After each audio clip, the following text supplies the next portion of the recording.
Hello guys, welcome back to my channel Accountancy with Ruhani. So we are going to study about the next chapter today, that is books of original entry, cash book. Cash book का मतलब समझने से पहले हम लोग जो है एक बेसिक कंसेप्ट समझेंगे। बिजनेस में बहुत ज़्यादा ट्रांजैक्शंस होती हैं, नंबर ऑफ ट्रांजैक्शंस होती है हर दिन, तो उनको रिकॉर्ड करने के लिए हम जर्नल एंट्रीज को पास करते हैं। बिजनेस जो है दो स्केल्स पर चलता है, एक स्मॉल स्केल बिजनेस जो छोटे स्केल पर चलता है और एक लार्ज स्केल बिजनेस जो बड़े स्केल पर चलता है। ठीक है, तो जो स्मॉल स्केल बिजनेस होता है उसमें लिमिटेड नंबर ऑफ ट्रांजैक्शंस होती है और उनको रिकॉर्ड करना इजी होता है। ठीक है, तो हम जर्नल एंट्रीज को पास कर देते हैं। बट जैसे जैसे बिजनेस का साइज बढ़ता है तो ट्रांजैक्शंस भी बढ़ती जाती हैं और उनको रिकॉर्ड करना जो है डिफ़िकल्ट हो जाता है। तो इसलिए हम क्या करते हैं, जर्नल में रिकॉर्ड करने बजाय हम बुक्स में रिकॉर्ड करते हैं। तो जर्नल को जो है सब जर्नल कैटेगरीज में डिवाइड कर दिया गया है, सब जर्नल में डिवाइड कर दिया गया है जर्नल को, और सब जर्नल को हम बोलते हैं सब्सिडरी बुक्स। ठीक है, उन बुक्स में हम लोग जो हैं उन ट्रांजैक्शंस को रिकॉर्ड करते हैं। तो बुक्स कितनी तरह की आती हैं, ये 6 तरह की बुक्स आती हैं। पहला आता है cash book, purchases book, sales book, purchase return book, sales return book और जर्नल प्रॉपर। कैश बुक में क्या होता है कि कैश बुक से नाम से पता चल रहा है कि कैश बुक की कैश से रिलेटेड ट्रांजैक्शंस को हम रिकॉर्ड करेंगे। अगर इनफ्लो हो रहा है या आउटफ्लो हो रहा है कैश का, हम उसको रिकॉर्ड करेंगे। ठीक है, लेकिन आप लोग देखते हो कि कैश के अलावा भी, कैश रिलेटेड ट्रांजैक्शंस के अलावा भी हम लोग जो है कुछ ऐसे ट्रांजैक्शंस करते हैं जो क्रेडिट के बेसिस पे होती है। क्रेडिट के ऊपर परचेज किया, सेल किया, तो वो ट्रांजैक्शंस कहाँ पर आती है, वो आती है परचेजेस बुक और सेल्स बुक में। परचेजेस बुक में जो हमने उधार में चीज़ें खरीदी उससे related transactions, that is credit purchases, और सेल्स बुक में क्रेडिट सेल्स पे आएगी जो हमने चीज़ उधार पे बेची। ठीक है, परचेज रिटर्न बुक में क्या आएगी कि कोई चीज़ हमने खरीदी और किसी वजह से मैंने वो चीज़ वापस कर दी, तो that is purchase return book. Sales return book वो बुक होएगी जिसमें मैंने कोई चीज़ बेची लेकिन कस्टमर ने डिफेक्टिव होने के वजह से या सैम्पलिंग के अकॉर्डिंग जो है मैच नहीं करी, किसी भी रीज़न के वजह से जो है वो मेरे को वापस करते हैं, that is cell return book. लेकिन इन बुक्स के अलावा, इन ट्रांजैक्शंस के अलावा कोई ऐसी ट्रांजैक्शंस होती हैं जो बच जाती है, जैसे बैड डेट से रिलेटेड होगी, डेप्रिसिएशन से रिलेटेड होगी, ओपनिंग एंट्री से रिलेटेड होगी या डिस्काउंट से रिलेटेड होगी। ठीक है, वो हम जर्नल प्रॉपर में रिकॉर्ड करते हैं। वो एंट्रीज जो इन 5 बुक्स में नहीं आएगी वो जर्नल प्रॉपर में रिकॉर्ड की जाती है। ठीक है, तो ये हमारा बेसिक कंसेप्ट कैश बुक का। अब हम पढ़ेंगे कि कैश बुक का मतलब क्या होता है। पहला कि ये ऐसी बुक है जो रिकॉर्ड करता है inflow and outflow of cash. सिर्फ हम कैश रिलेटेड ट्रांजैक्शन ही रिकॉर्ड करेंगे। इस वीडियो में हम लोग जो है सिर्फ कैश बुक के बारे में पढ़ेंगे, और जो बाकी बुक्स है हमारी, ये जो बाकी बुक्स हमारी रह जाएंगी वो हमारे नेक्स्ट चैप्टर में कंप्लीट होएगा। आज का जो हम चैप्टर है वो हमारा सिर्फ कैश बुक से रिलेटेड है। इसके बाद आता है second point, that is it is a real account. ये रियल अकाउंट है। रियल अकाउंट वो अकाउंट होता है जो जिन चीज़ों को हम मनी के फॉर्म में एक्सप्रेस कर सकते हैं और जो प्रॉपर्टीज होती है बिजनेस की। ठीक है, तो वो होता है रियल अकाउंट। तो क्या रियल अकाउंट का रियल अकाउंट है, कैश क्या है हमारा, मनी के फॉर्म में एक्सप्रेस हो सकता है और ये बिजनेस का एक तरह से प्रॉपर्टी है। तो ये क्या है हमारे रियल अकाउंट, और रियल अकाउंट का जो रूल क्या है, debit what comes in and credit what goes out. इसी रूल को फॉलो करके हम जो है ट्रांजैक्शंस को बुक में रिकॉर्ड करेंगे।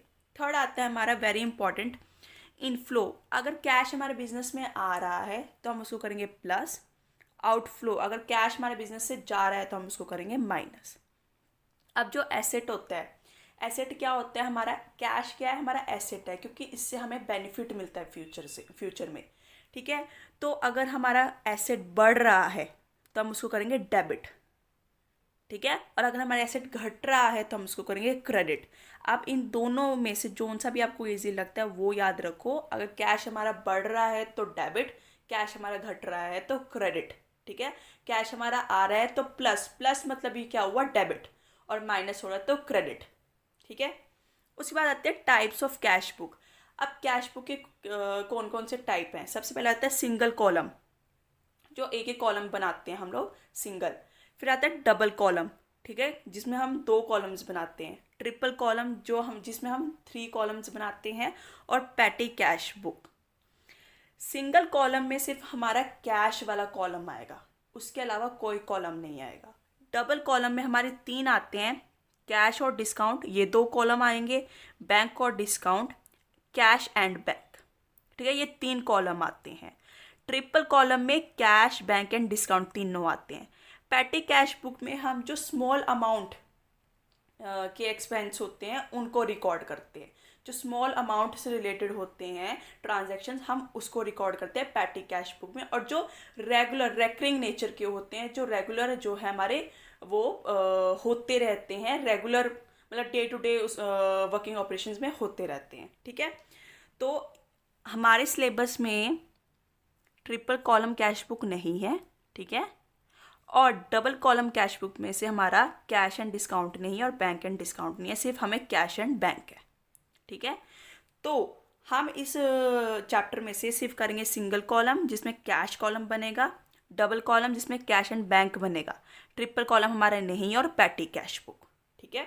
ये काफ़ी इजी चैप्टर और काफ़ी स्कोरिंग चैप्टर है, और इस चैप्टर में से जो है लॉन्ग क्वेश्चन आता ही आता है। तो ये था हमारा कंसेप्ट और ये हमारा था मीनिंग। अब हम क्या करेंगे, क्वेश्चन को करेंगे, ठीक है। क्वेश्चन को करके देखेंगे, प्रैक्टिकल क्वेश्चन, उसके थ्रू आपको समझ आएगी कि कैसे आपको जो है एंट्रीज को, ट्रांजैक्शंस को जो है पोस्ट करना है बुक में। सबसे पहले फॉर्मेट समझ लेते हैं। जिसकी भी जो भी आपका क्वेश्चन होएगा, जिससे रिलेटेड आप बुक्स बना रहे हो, पहले उसका नाम लिखेंगे, बुक्स ऑफ रमन। अगर ऊपर कोई भी लिखा नहीं हुआ कि किसका बुक बना, किस इंसान से रिलेटेड बुक बना रहे हैं, तो उसका लिखने की ज़रूरत नहीं है, फ्री हाँ ये चीज़ नहीं आएगी। फिर हम लिखेंगे cash book for the period. अगर आप कैश बुक जोन से भी पीरियड के बना रहे हो, कैश बुक जो आप जोन से भी पीरियड के बना रहे हो वो आएगा। सपोज मैं अगर दिसंबर मंथ से रिलेटेड कैश बुक बना रही हूँ तो मैं लिखूँगी cash book for the month December, और जो भी ईयर होएगा मेरा 2021 जो भी ईयर होगा, ठीक है। और मैं ब्रैकेट में लिखूँगी सिंगल कॉलम। अगर आप सिंगल कॉलम बना रहे हो तो वो, डबल बना रहे हो तो डबल लिखो, ठीक है। और पैटी कैश बुक बना रहे हो तो पैटी कैश बुक, ऊपर हेडिंग आ जाएगी। तो पहले तो हमारा ये फॉर्मेट है, पहले ऊपर हमें ऐसे लिखना है। उसके बाद हमने लिखना है डेट का कॉलम बनेगा। पर्टिकुलर्स में हम लोग जो है ब्रैकेट में डालेंगे रिसीट्स मतलब कि जो हमने चीज़ें जो हमारे बिजनेस में आ रहा है, हमने खरीदा है, ठीक है। फिर आता है एक कॉलम वाउचर नंबर, VR.NO, ठीक है, VR.NO, इसको वाउचर नंबर बोलते हैं। फिर आएगा LF लेजर फोलियो। फिर आएगा कैश कॉलम, क्योंकि सिंगल कॉलम है तो सिर्फ कैश कॉलम बनेगा। उसके बाद आएगा डेट, पर्टिकुलर्स जिसमें पेमेंट, जो हमने पेमेंट्स करी हैं, ठीक है। फिर आएगा वाउचर नंबर, LF और कैश, और हम यहाँ पे लिखेंगे डेबिट और यहाँ पे लिखेंगे क्रेडिट, ठीक है। ये हमारी बुक, इस बुक का फॉर्मेट ये होता है हमारा, ठीक है।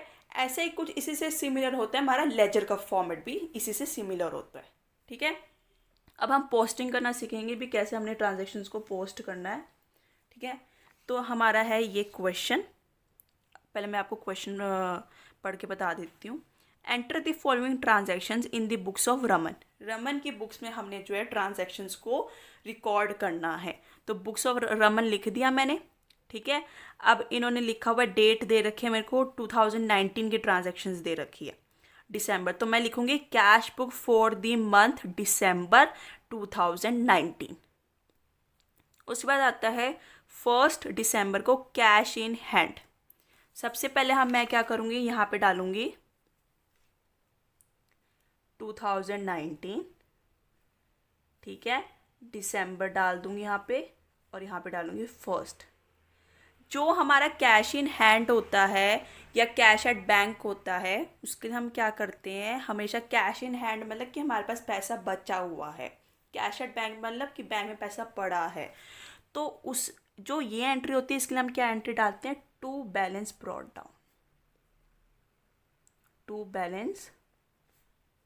डाउन। हमें एक चीज़ याद रखनी है कि जो बैलेंस होता है एसेट का, ठीक है, जो ओपनिंग बैलेंस होता है वो हमेशा जो है डेबिट से स्टार्ट होता है एसेट का।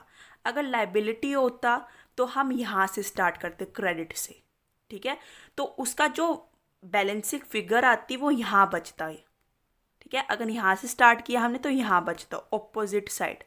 अगर टू बैलेंस ब्रॉट डाउन किया है मैंने, ठीक है, डेबिट का, क्योंकि एसेट है तो डेबिट साइड से हमारा स्टार्ट हो रहा है, तो हमारा जो बैलेंस बचेगा वो यहाँ बचेगा। तो टू बैलेंस ब्रॉट डाउन, और कैश इन हैंड हमारे पास कितना पड़ा है 27,500। तो मैं 27,500 से एंट्री कर दूंगी। ठीक है, कैश इन हैंड हो, कैश एट बैंक हो, तो पहले सबसे पहले ये ब्रॉट डाउन किया जाता है कि जो हमारे पास कैश पड़ा है पहले उसको यहाँ पे लेकर आते हैं। उसके बाद आता है fifth, cash received from Rahul. अब कैश हमने रिसीव किया है किससे, राहुल से, तो इसकी एंट्री क्या होएगी, कैश हमारा बिजनेस में आ रहा है तो cash account debit to Rahul account. ठीक है, cash account debit to Rahul account. अब आप देखो ध्यान से, cash account debit to Rahul account. हम कैश से रिलेटेड ट्रांजैक्शन करनी है, कैश से रिलेटेड हम बुक बना रहे हैं, तो मैं क्या करूँगी, cash account debit to Rahul account. तो मैं क्या करूँगी, पहले यहाँ पे डेट डालूंगी 5th। ठीक है, तो to Rahul account.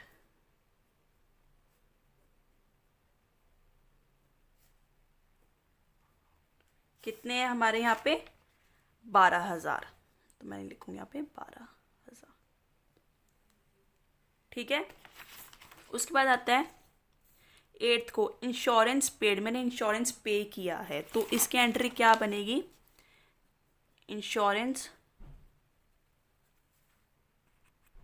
Insurance account debit cash, मतलब मैंने इंश्योरेंस पे करा तो कैश में जा रहा है टू कैश अकाउंट, ये मेरी एंट्री बनती है। तो मैं क्या करूँगी, अब टू कैश अकाउंट है मेरे कैश, मैं इसको रिकॉर्ड नहीं करना है, मेरे को इसको रिकॉर्ड करना है। ठीक है, तो मैं क्या करूँगी, टू कैश अकाउंट है तो फिर मैं यहाँ पे क्या करूँगी, क्या थी डेट 8th, हाँ 8th लिख दिया। तो मैं यहाँ पे लिखूँगी बाय इंश्योरेंस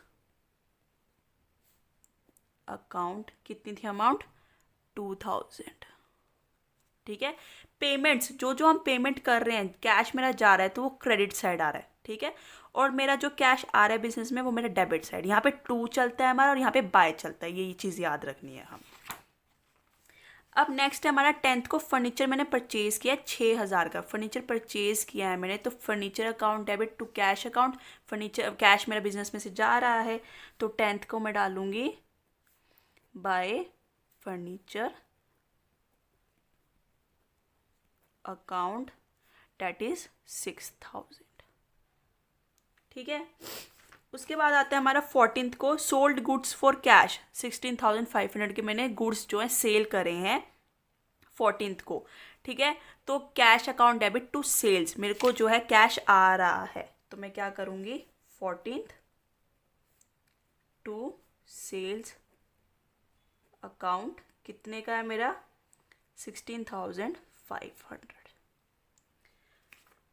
उसके बाद आता है purchased goods from Z for cash. मैंने गुड्स जो है खरीदे कैश पेमेंट करके। ठीक है, कितने के 26,000 के। ठीक है, तो मैंने क्या है गुड्स खरीदे हैं तो परचेज अकाउंट डेबिट, कैश मैंने पेमेंट किया टू कैश अकाउंट। तो मैं क्या करूँगी यहाँ पे 18th डालूंगी बाय परचेजेज अकाउंट 26,000। ठीक है, उसके बाद आता है हमारा 22nd को कैश पेड टू आर को मैंने कैश पे कर दिया है तो बिजनेस में से जा रहा है तो क्या बनेगा मेरा आर टू कैश। तो फिर अगेन पेमेंट की है मैंने तो 22nd को by R account 3,200। Sold goods to K for cash 25th को मैंने गुड्स जो है सेल करे के को कैश पे तो 18,700। तो मैं क्या करूँगी कैश आ रहा है cash to sales again 25th को टू सेल्स।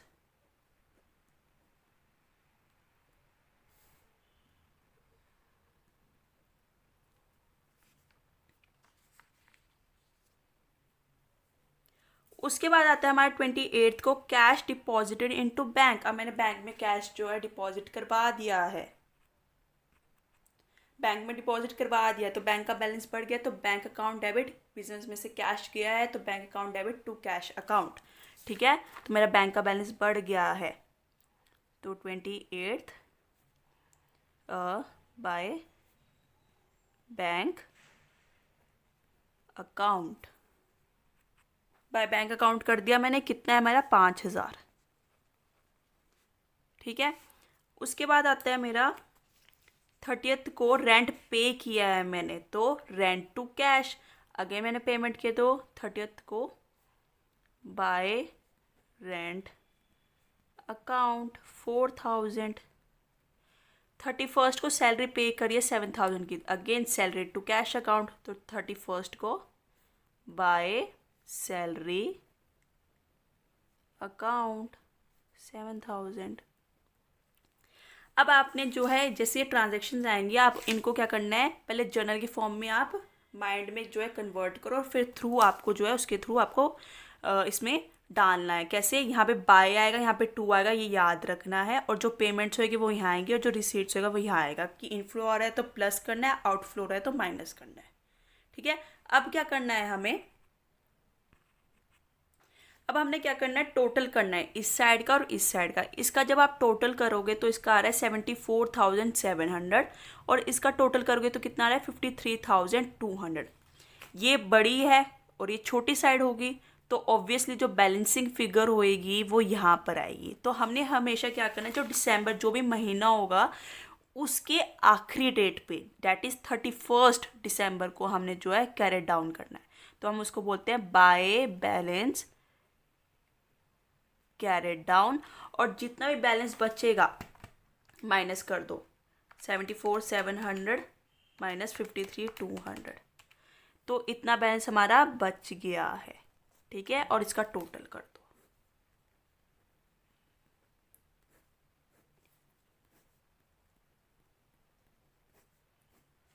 तो ये था हमारा सिंगल कॉलम कैश बुक, जिसमें हमने सिर्फ कैश कॉलम बनाया था। ठीक है, अगर कैश हमारा आ रहा था तो हमने क्या किया, यहाँ पे डेबिट, इनफ्लो हो रहा है प्लस, और अगर आउटफ्लो हो रहा है, एसेट घट रहा है, कैश हमारा घट रहा है तो माइनस किया है। और जो भी हमारा कैश इन हैंड होता है, कैश एट बैंक होता है, तो पहले हम सबसे पहले एसेट होएगा, कैश हमारा एसेट है तो उसका डेबिट बैलेंस लेते हैं, टू बैलेंस ब्रॉट डाउन। ठीक है, और जो क्रेडिट और जो अगर लाइबिलिटी होती तो उसका क्रेडिट बैलेंस आता है, तो यहाँ पे लेते हैं बाय बैलेंस ब्रॉट डाउन। अगर लाइबिलिटी होती, बैलेंस ब्रॉट डाउन यहाँ है तो कैरी डाउन यहाँ आएगा, अगर ब्रॉट डाउन इधर है तो कैरी डाउन इधर आएगा। लास्ट आपको क्या करना है, जो ये कैरी डाउन बचा है अब हम उसको क्या करते हैं, अगले महीने जो है आगे करते हैं, आगे लेकर आते हैं। तो मैं क्या करूँगी, 2020 में, ठीक है, जनवरी में, ठीक है, तो मैं क्या करूँगी, जो ये बाय बैलेंस कैरी डाउन था मैं यहाँ पे लिख दूँगी टू बैलेंस ब्रॉट डाउन। ठीक है, 1 जनवरी का आएगा टू बैलेंस ब्रॉट डाउन 21500। जो ये अमाउंट मेरी बैलेंसिंग फिगर आई है, यहाँ पे मैं बैलेंसिंग फिगर भी लिख देती हूँ, उसको मैं कैरेट फॉरवर्ड करूँगी। ठीक है, तो यहाँ पर मेरा क्वेश्चन कंप्लीट हो जाएगा। नेक्स्ट वीडियो में हम लोग जो है डबल कॉलम सीखेंगे। तब तक के लिए बाय बाय।